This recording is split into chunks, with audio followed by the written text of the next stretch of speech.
আজকে বানাবো খুবই সামান্য তেল ঝাল মশলায় চিকেনের আলু দিয়ে একটা রেসিপি, যেটা দুপুরের ভাতের সাথে বা রাতের রুটির সাথে একেবারেই জমে যায়।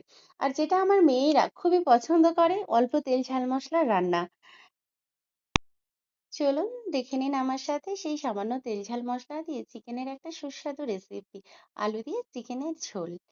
এটা বানানোর জন্য প্রথমে আমরা 1 কিলো চিকেন এইখানে সুন্দরভাবে ধুয়ে নিয়েছি পরিষ্কার করে, এবং তার মধ্যে টক দই মাখিয়ে নেব। টক দইটা ভালোভাবে মেখে দিয়ে আমরা এটিকে আধা ঘন্টার জন্য রেখে দেব। আর ততক্ষণে সবজিগুলো কেটে নেব। সবজির মধ্যে এখানে আলু নিয়েছি কেটে, আর নিয়ে নেব কিছুটা পেঁয়াজ কুচি করে। এইবার এতক্ষণে আমাদের মাংসটা ম্যারিনেশন হয়ে গেছে। একটা কড়াইয়ের মধ্যে কিছুটা সর্ষের তেল গরম করে তার মধ্যে কেটে রাখা আলুগুলো আমরা ভেজে নেব। খুব বেশি আলুটা ভাজবো না, একটু লাল লাল করে ভাজা হয়ে গেলেই আমরা এটা এবার তুলে নেব। এইবার ওই একই তেলের মধ্যে দুটি তেজপাতা ও শুকনো লঙ্কা ফোড়ন দিয়ে পেঁয়াজগুলি আমরা তুলে দেব।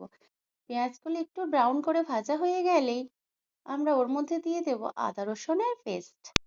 আদা রসুনের পেস্টটি দিয়ে আমরা কিন্তু স্লো ফ্লেমে এটিকে বেশ কিছুক্ষণ ভালোভাবে কষিয়ে নেব, কারণ মশলাটি আমাদের সুন্দরভাবে কষিয়ে নিতে হবে।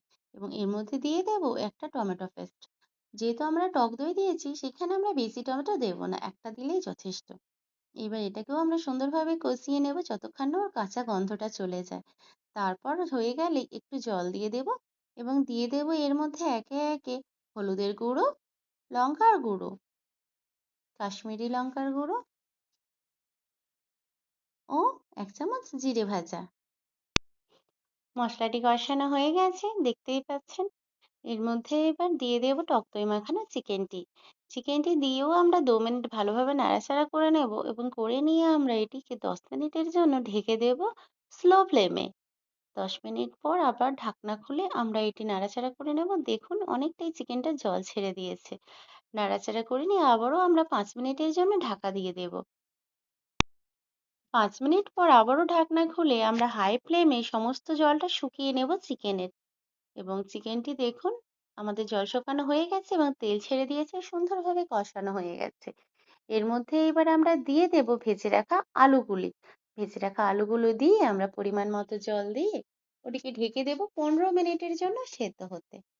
15 মিনিট পর আপনারা দেখুন চিকেনটি আমাদের সেদ্ধ হয়ে গেছে এবং আলুগুলোও সেদ্ধ হয়ে গেছে। এইবার আমরা একটু ধনেপাতা কুচি করে নেব চিকেনে দেওয়ার জন্য। কার কার আলু দিয়ে এইরকম চিকেনের পাতলা ঝোল ভালো লাগে অবশ্যই কমেন্টসে জানাবেন। আর রান্নাটি ভালো লাগলে সাবস্ক্রাইব করে পাশে থাকবেন। ধনেপাতা কুচি আর 1/2 চামচ গরম মশলা দিয়ে 5 মিনিট ফুটিয়ে নিলেই রেডি হয়ে যাবে আমাদের অল্প তেল ঝাল মশলায় এই চিকেনটি। এখনকার মতো টাটা, দেখা হবে আবার আপনাদের সাথে পরবর্তী ভিডিওতে।